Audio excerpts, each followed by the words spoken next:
The first thing most people think about when it comes to Microsoft Outlook is email. And while my goal certainly is to demonstrate for you that there is much more to Outlook than just email, it is at the core of Outlook's being.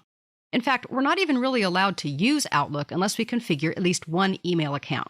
Now, the advances in technology over the past few decades mean that there are several types of email accounts. And by that, we mean formats or protocols for email, not just the programs we use or ways that it looks on screen. We want to explore the general formats, which are used by most web-based internet mail providers, as well as private internet service providers or ISP accounts. Generically, these can be referred to as POP3 or IMAP email accounts. We can configure new email accounts in several different ways. The first is to simply launch the Outlook application for the very first time, which is what we've done here. Assuming we are not working in a business environment where an IT team may have already pre-configured Outlook to work with our computer profile, the first time anyone launches Outlook after it's installed, it will begin with the Account Setup Wizard. For Outlook to be truly functional, we must configure it to include at least one email account. So after we get through this initial little message, on the bottom right side of the screen, we'll click or tap Next. And here it asks us if we want to go ahead and configure an account. And we will leave that as yes, and then click or tap Next again. We're going to try to access a Google account for Michael Brooks. This happens to be an IMAP account. But what we notice first is that we really don't have to provide a whole lot of technical information. It's asking us for a name, an email address, and the password, and then to confirm the password again. So let's go ahead and put in this information to get us started. We'll start, of course, by putting in the name, and this needs to be the name as we want it to appear. In other words, with the proper capital letters and spaces and all of those wonderful things. Then we can either click or we can tab to move the cursor to the email address. This, of course, is the email address that you want to use.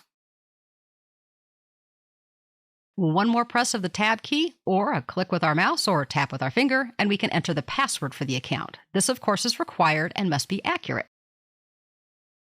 And then we'll need to re-enter it again to make sure that we have it correct.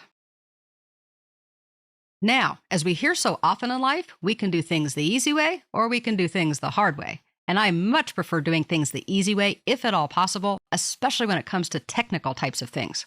So what we see now is if we look at the bottom left side of the screen, there is an option that allows us to manually set up this account. That's the hard way. Instead, if after we get this information entered, we simply click or tap Next, it's going to go out and try to find the internet connection, try to find our email account, and verify all of the settings for us without us having to type any of that in. Don't worry, we've already provided the private information, which is our password.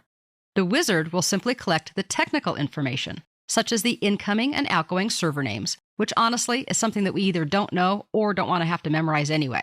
So this automated functionality was added a couple of versions ago in Outlook and can make setting up our email accounts very simple, straightforward, fast, and maybe most importantly, accurate.